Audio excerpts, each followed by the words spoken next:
E nós vamos ler a carta que Jesus escreveu através de João para a igreja de Laodiceia. Texto que nos diz assim, Apocalipse 3, do verso 14 ao 22. Ao anjo da igreja em Laodiceia escreve: estas coisas diz o Amém, a testemunha fiel e verdadeira, o princípio da criação de Deus. Conheço as tuas obras, que nem és frio nem quente. Quem dera fosses frio ou quente. Assim, porque és morno, nem és quente nem frio, estou a ponto de vomitar-te da minha boca. Pois dizes, estou rico e abastado, e nada preciso, e não preciso de coisa alguma. E nem sabes que tu és infeliz. Sim, miserável, pobre, cego e nu.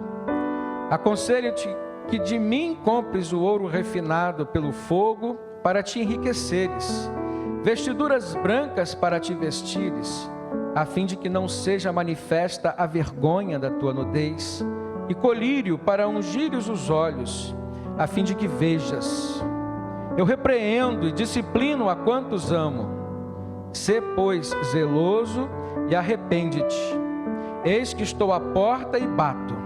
Se alguém ouvir a minha voz e abrir a porta, entrarei em sua casa e cearei com ele e ele comigo.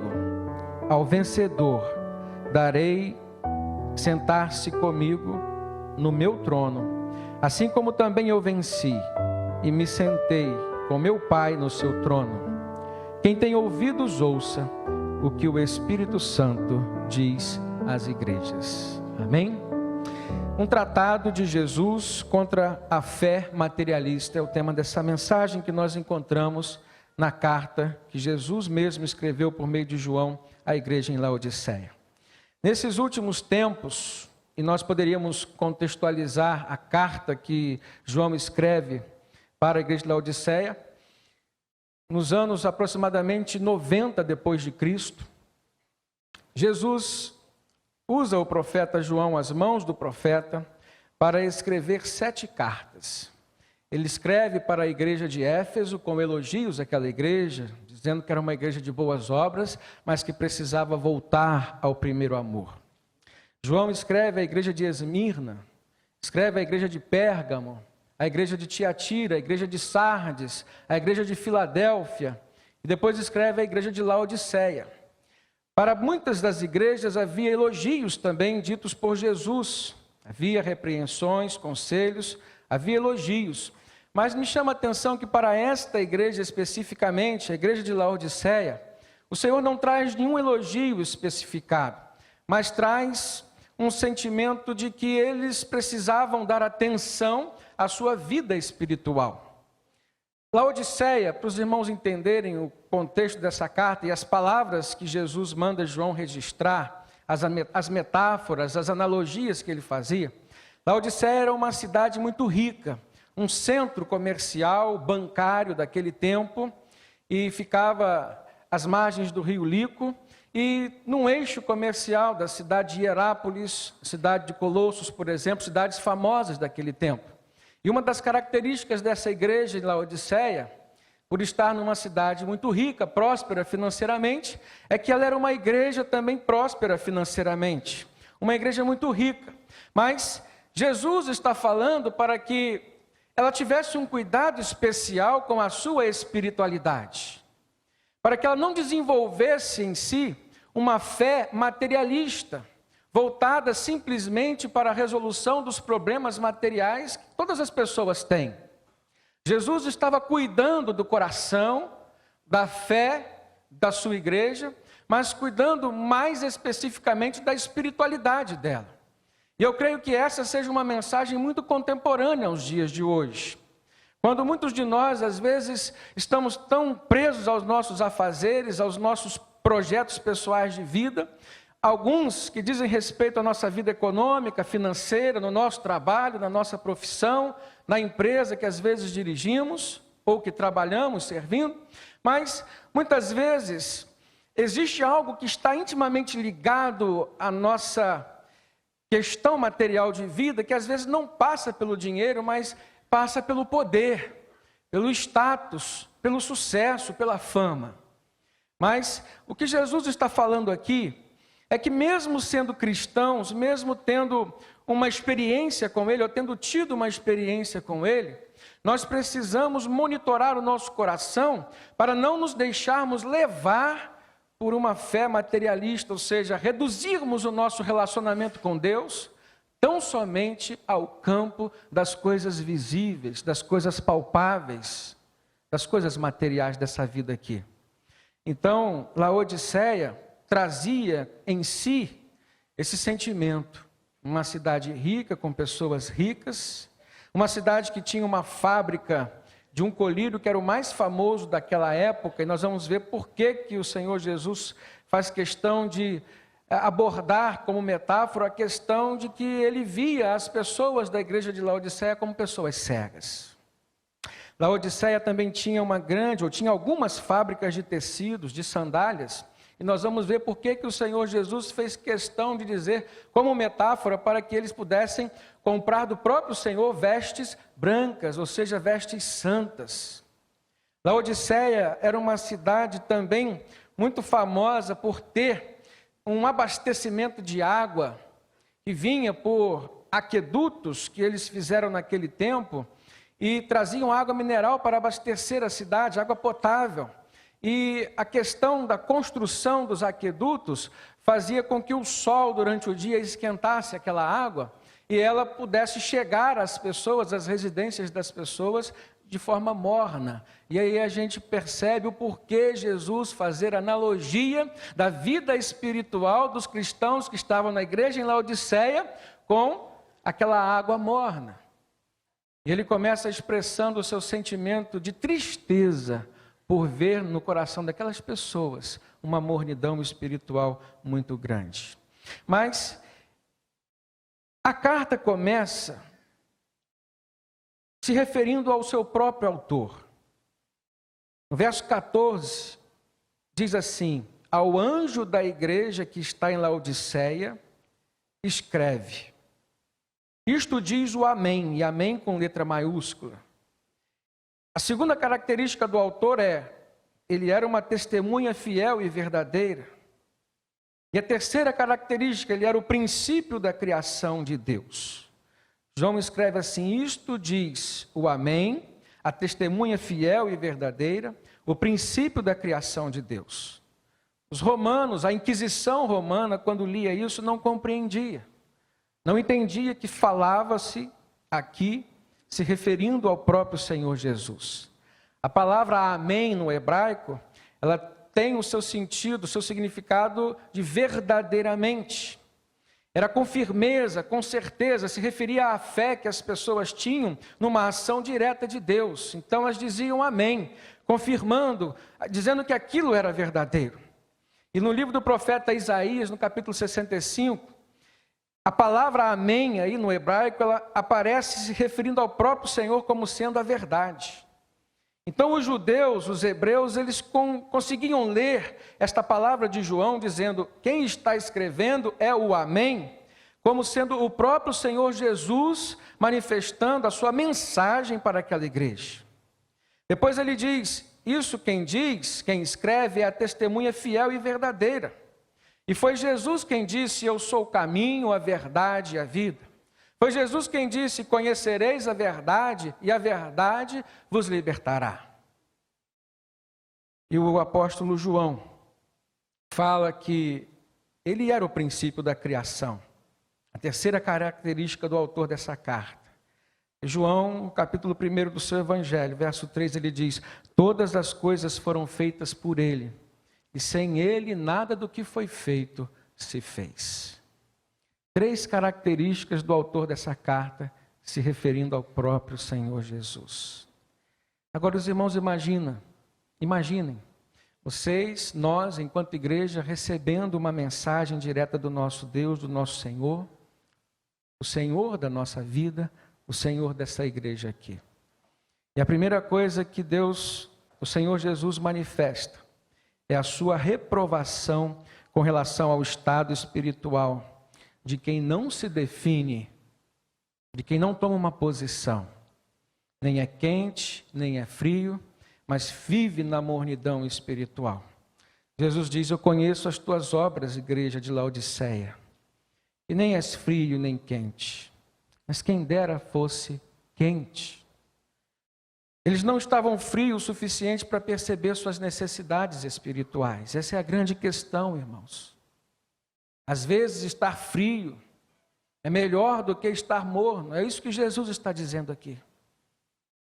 Quando você está morno, você nem está frio o suficiente para perceber a sua debilidade espiritual, o seu fracasso enquanto ser espiritual, mas também não está quente o suficiente para ouvir e obedecer à voz do Espírito Santo, corresponder aos desejos de Deus para a sua vida.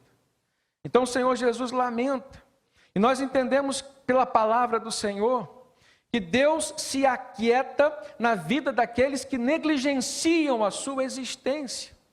A pergunta que nós precisamos nos fazer nesse momento é: quem é Deus para nós? Quem é Jesus para a minha vida?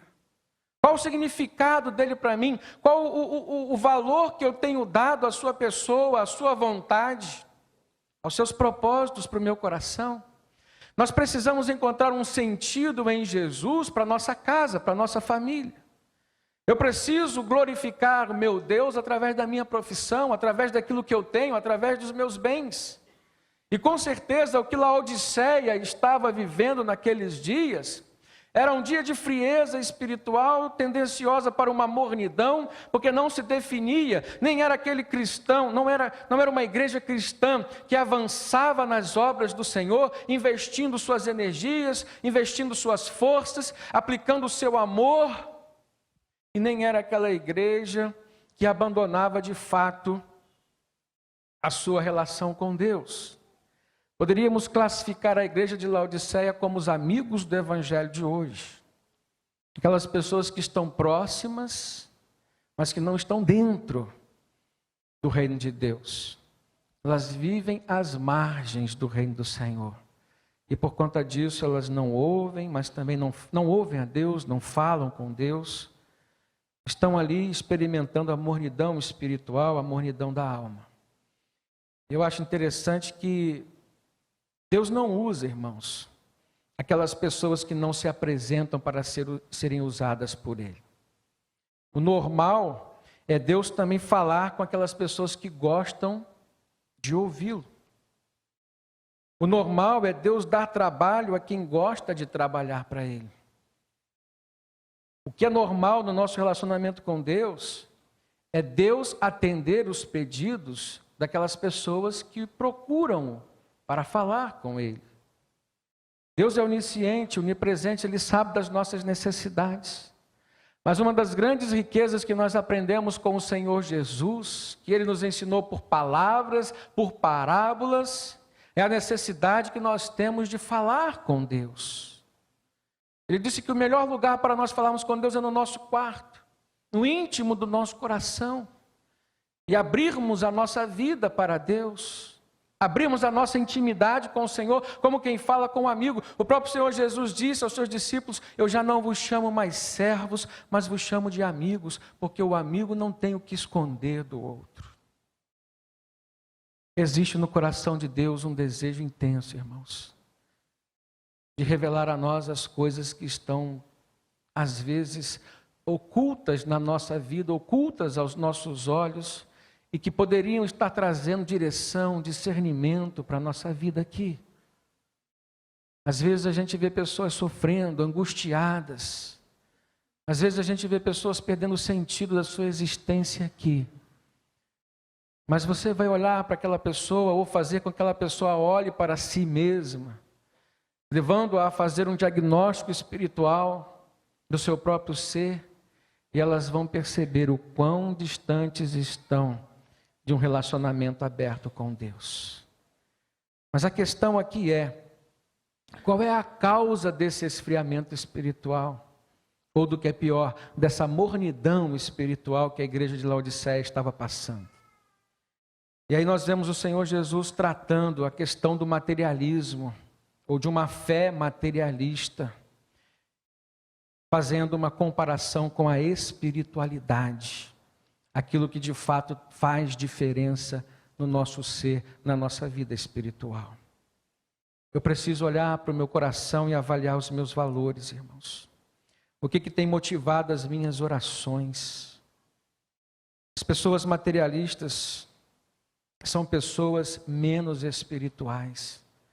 O próprio Senhor Jesus falou, olha, não dá para você servir a dois senhores, não dá para servir a Deus e a Mamon, se referindo ao Deus das riquezas.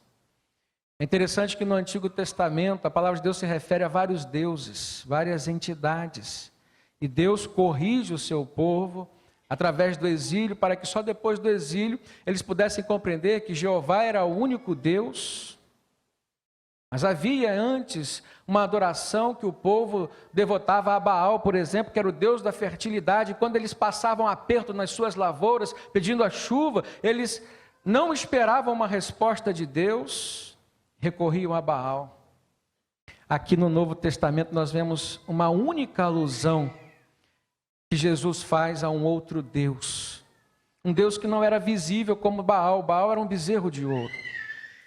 Jesus faz alusão a um Deus que toma um lugar no nosso coração, um Deus que ocupa de nós todos os sentimentos de devoção, de gratidão, e Ele diz que é o Deus das riquezas. Nós precisamos tomar cuidado, amados, tomar muito cuidado, para que as riquezas não tomem o lugar de Deus no nosso coração. E nós vemos isso na parábola do semeador, lá em Mateus 13, verso 22, quando o Senhor Jesus fala sobre os tipos de solo que recebiam a sua palavra como sendo uma semente que tem poder de germinar, de crescer e de frutificar. E nessa parábola, Mateus 13, verso 22 especificamente, o Senhor Jesus fala daquela terra onde já havia espinhos, na qual a semente que é a palavra de Deus foi semeada. E Jesus fala que a semente germinou, cresceu um pouco, mas foi sufocada pelos espinhos. E depois Jesus explica para os seus discípulos que aqueles espinhos que sufocavam a palavra dele, impedindo-a de crescer, de frutificar, ou seja, de ser eficaz nas vidas daquelas pessoas que a recebiam. Aqueles espinhos representavam os cuidados do mundo e a fascinação das riquezas que sufocam a palavra de Deus e deixam a vida infrutífera. Você precisa avaliar a sua vida e perceber se isso tem te deixado ser um cristão infrutífero. Não limite o seu relacionamento com Deus ao campo material. Avalie seus sentimentos, vê se há gratidão no seu coração pelo Senhor. Vê se há preocupação em ouvir a voz de Deus, em se relacionar com Deus. Na primeira carta de João, interessante que João, que recebeu a revelação no Apocalipse, ele também escreveu o Evangelho e escreveu 3 cartas. Na sua primeira carta, no capítulo 2, verso 15, ele diz assim: não ameis o mundo e nem o que no mundo há. Se alguém ama o mundo, o amor do Pai não está nele. Porque tudo o que há no mundo, e aí João se refere a 3 coisas importantes. Ele diz assim, tudo o que há no mundo, os desejos, ele fala concupiscências, que são os desejos carnais, os desejos dos olhos e a soberba da vida. Ele diz que isso não é do Pai, mas é pertinente ao mundo. E João diz mais, ele diz que o mundo passa e os seus desejos também, mas aquele que faz a vontade de Deus permanece para sempre.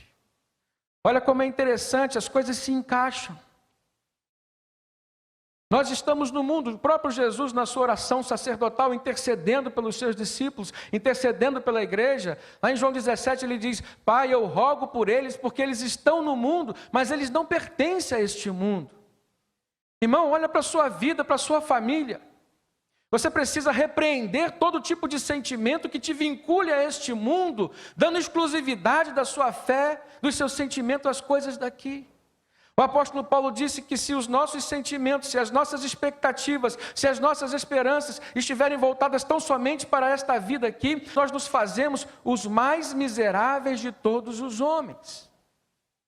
Porque as maiores riquezas estão reservadas para o Deus no campo da nossa vida espiritual. E quando o nosso coração está voltado para o poder, para o dinheiro, para a fama, nós perdemos esse relacionamento com o Senhor na intensidade que ele deve acontecer. Jesus aponta aqui esses 3 problemas da vida das pessoas materialistas: os desejos da carne, os desejos carnais, os valores, os princípios que muitas vezes norteiam o coração. E aí, preste atenção, você que foi uma pessoa que se converteu da adolescência em diante, por exemplo. Como que a vida foi cultivando em você os valores de um mundo perdido. Eu não quero dizer que as pessoas que desenvolvem uma vida na igreja desde o início são pessoas santas, não. Mas são pessoas que já têm apresentadas a si os princípios de Deus. E elas convivem ao longo da sua vida com esta luta. O apóstolo Paulo fala muito bem que a carne milita contra o espírito, ou seja, existe uma luta natural na vida daqueles que estão neste mundo, sofrendo as influências negativas desse mundo, mas têm em si o conhecimento dos princípios de Deus, da submissão à vontade de Deus. Na carta aos Colossenses, capítulo 3, verso 5, Paulo faz alusão ao nosso dever de fazer morrer essa natureza carnal, pecaminosa que está em nós. Ele diz assim: fazei, pois, morrer a vossa natureza terrena, a prostituição, a impureza, a paixão lasciva, o desejo maligno, a avareza, que é a idolatria. E Paulo se refere aqui ao amor às riquezas também como sendo uma idolatria. Mas ele diz assim: por estas coisas é que vem a ira de Deus. Preste atenção, por estas coisas é que vem a ira de Deus. Nós conhecemos o Deus que nos ama, nós conhecemos o Deus que é justo e que aplica uma justiça, mesmo que cheia de misericórdia nas nossas vidas. Mas quando nós vivemos ainda presos ao nosso passado, quando nós não conseguimos nos despojar, nos despir do velho homem, a qual o apóstolo Paulo se referiu com os seus feitos, e aqui ele fala dessa natureza terrena, o que acontece, irmãos, é que nós passamos a conhecer um outro lado de Deus, um Deus que tem uma ira implacável contra o pecado, não contra o pecador, mas contra o pecado. Mas preste atenção, se você está vivendo no pecado, o que está estampado na sua vida diante de Deus é algo que Ele reprova, é algo que Ele abomina. O pecado está à sua frente, o teu ser está atrás, está dentro de você. Deus consegue te ver por trás desse pecado, mas por isso mesmo, o que está à frente, ou seja, o que você apresenta para Deus, o que você apresenta para os outros, é algo que o Senhor abomina, e isso deixa o seu coração irado. E o Senhor vai nos tratar. E a Bíblia fala que dura coisa é cair na ira do Rei, do Deus Altíssimo. E às vezes nós não entendemos o tratamento de Deus, irmãos. Mas nós precisamos compreender, nos esforçar para compreender. A segunda coisa que ele fala aqui são os desejos dos olhos. Lá em Mateus 6, verso 22, o Senhor Jesus, em meio ao sermão do monte, ele diz que os olhos são a lâmpada do corpo. Preste atenção, Mateus 6, 22. São os olhos a lâmpada do corpo. Se os teus olhos forem bons, todo o seu corpo será luminoso, diz Jesus. Mas se porém os teus olhos forem maus, todo o teu corpo estará em trevas. O que é uma vida em trevas? Uma vida sem luz, sem direção. Eu tenho certeza que muitos de nós aqui, se não todos, já passamos por momentos de trevas na nossa vida. Momentos em que não conseguimos perceber uma direção específica de Deus. Momento em que não conseguimos vislumbrar o braço forte do Senhor, o braço carinhoso do Senhor nos amparando, nos direcionando. Isso é ausência de luz. E aqui o Senhor Jesus está falando por que que isso aconteceu. Por quê? Os nossos olhos, com certeza, não estavam bons. Olhos maus são olhos que têm poder de trazer coisas negativas para a nossa vida.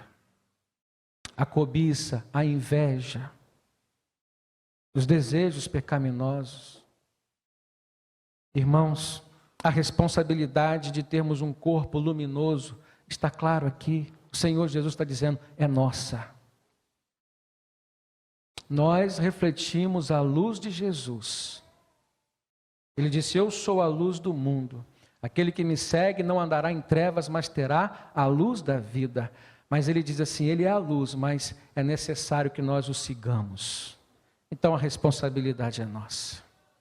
A terceira coisa que o Senhor Jesus fala, se referindo a um problema na vida das pessoas materialistas, é a soberba da vida aqui. E normalmente os nossos sucessos, aquilo que logramos como êxito na nossa vida aqui, na nossa caminhada, infelizmente tem poder de trazer uma soberba muito grande ao nosso coração. E precisamos prestar atenção, porque muitas vezes não é só o sucesso na vida material, mas às vezes é o sucesso na vida espiritual também. E o apóstolo Paulo falou isso claramente quando se referiu ao espinho na sua carne. Ele disse que ele pediu ao Senhor 3 vezes que o livrasse daquele espinho. Mas o Senhor disse que a graça de Deus sobre a sua vida bastava. E ele compreendeu que foi para que ele não se ensoberbecesse pela grandeza das revelações que Deus estava trazendo para ele. Existe a soberba material, mas também existe a soberba espiritual. E nós precisamos tomar cuidado com relação a isso. Provérbios 29, 23 diz que a soberba do homem o abaterá, mas a honra sustentará aquele que é humilde de espírito. O próprio Senhor Jesus disse, bem-aventurados aqueles que são humildes de espírito ou pobres de espírito, porque deles é o reino dos céus. Então eu olho para a igreja de Laodiceia, uma igreja próspera materialmente, mas o Senhor Jesus a reprova pela forma espiritual com que ela estava vivendo. E por último, irmãos, Jesus mostra os erros de Laodiceia e ele dá conselhos para a sua correção. Olha no verso 16, Apocalipse 3, verso 16, abra sua Bíblia se você não abriu ainda. Ele diz assim, assim porque és morno e nem és quente nem frio, eu estou a ponto de vomitar-te da minha boca. Pois dizes, eu estou rico e abastado, e não preciso de coisa alguma. E nem sabes que tu és infeliz, sim, miserável, pobre, cego e nu. O coração materialista e soberbo diz, eu estou rico e abastado, não preciso de coisa alguma. E o diagnóstico de Jesus para este coração, para esta pessoa é, você é um infeliz, miserável, pobre, cego e nu. E o conselho de Jesus no verso 18, eu aconselho vocês que de mim, do próprio Senhor Jesus, um vínculo espiritual, ou seja, se referindo a coisas espirituais. Então quais são as riquezas às quais o Senhor Jesus se refere? Quais são as necessidades que faltavam na vida da igreja de Laodiceia? E o Senhor Jesus aqui abre o jogo e fala com eles. Eu aconselho que de mim compres o ouro refinado pelo fogo para te enriqueceres. Ou seja, vocês estão pobres, miseráveis, mas precisam se enriquecer do ouro espiritual. Do ouro que é refinado pelo fogo, e nós sabemos que fogo na palavra de Deus é o Espírito Santo. Jesus fala que de mim compres as vestiduras brancas para te vestires, a fim de que não seja manifesta a vergonha da tua nudez. Amados, preste atenção quantas vezes na nossa caminhada, na nossa vida, nós nos encontramos despidos diante de Deus por conta dos nossos erros, dos nossos pecados, das nossas mazelas espirituais. E se o Senhor Jesus estava falando a uma igreja cristã, a igreja que estava em Laodiceia, o Senhor Jesus fala hoje ainda a esta igreja que está aqui. É necessário cuidarmos com zelo da nossa vida espiritual, nos vestirmos com vestes santas. Essas são as vestes às quais o Senhor Jesus se refere. A igreja de Laodiceia, aquela cidade, com certeza naquela igreja havia pessoas ou que trabalhavam nas fábricas de tecido, ou que eram industriais, os próprios proprietários daquelas fábricas. Eles tinham facilidade e acesso às grandes vestiduras, vestes de festas, mas estavam se esquecendo das vestes brancas que representavam a santidade. E o Senhor Jesus diz: eu aconselho a vocês que de mim venham comprar as vestes brancas para se vestirem. Laodiceia, irmãos, tinha a fábrica do melhor colírio daquela época. E o Senhor Jesus diz: vocês são cegos. Eu aconselho que de mim, comprem o colírio para ungires os teus olhos, a fim de que vejas. Ah, irmãos, como é triste nós percebermos Deus falando conosco, se referindo à nossa cegueira espiritual. Como quem diz: vocês não veem porque não querem ver. Vocês precisam ungir os teus olhos.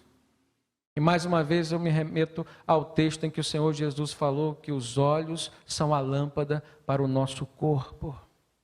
Se os nossos olhos forem bons, todo o nosso corpo será luminoso, mas se os nossos olhos forem maus, todo o nosso corpo, a nossa vida viverá em trevas. Mas às vezes é uma enfermidade espiritual.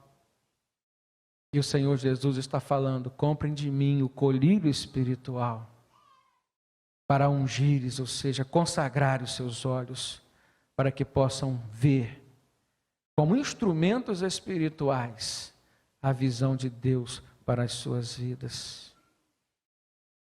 E finalizando, irmãos, é lindo quando Deus olha para a sua igreja e finaliza a sua carta dizendo, verso 19, eu repreendo e disciplino a todos quantos eu amo. E ele fala aqui duas coisas importantes: sê, pois, zeloso e arrepende-te. Sê, pois, zeloso e arrepende-te. É nessa hora que nós precisamos compreender o verdadeiro valor do arrependimento na nossa vida e do zelo que nós devemos ter para com ela. Às vezes nós vivemos uma vida na dimensão de quem é precioso aos olhos de Deus.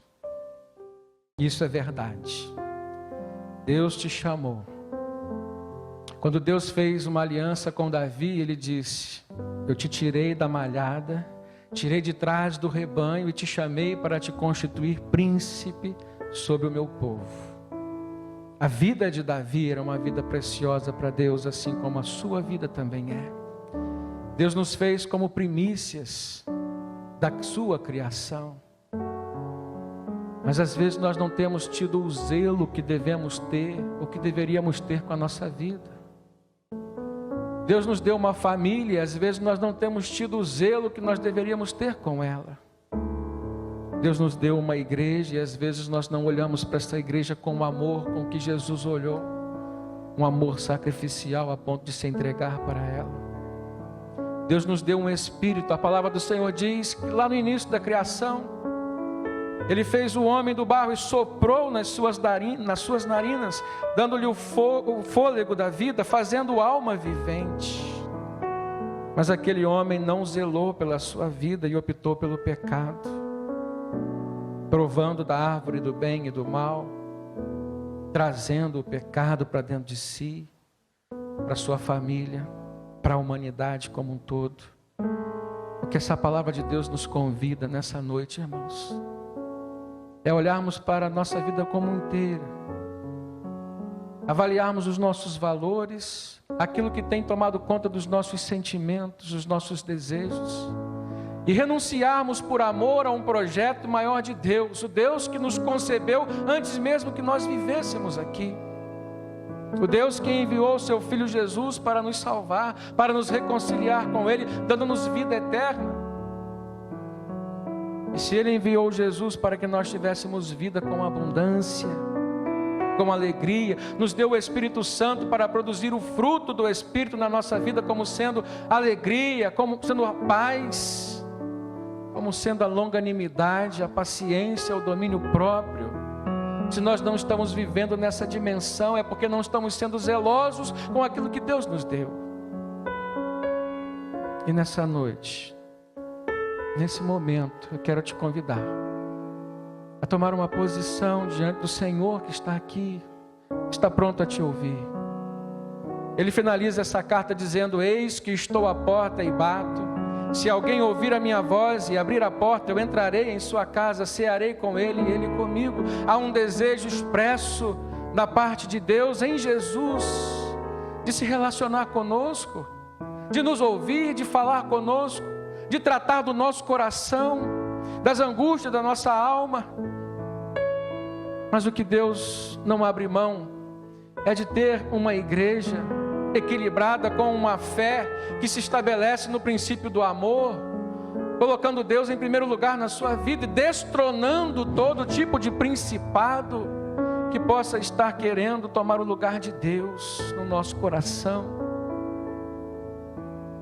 Hoje é noite em que você deve fazer essa análise na sua vida, com o quanto você tem amado o Senhor teu Deus, com o quanto você tem valorizado, zelado pela sua vida e por aquilo que Deus te deu, por aquilo que Deus tem acrescentado a você. Coloque diante de Deus sua casa, sua família, seu trabalho. Honre ao Senhor, não como os crentes de Laodiceia, mas honre a Deus com tudo que você tem, com tudo que você é.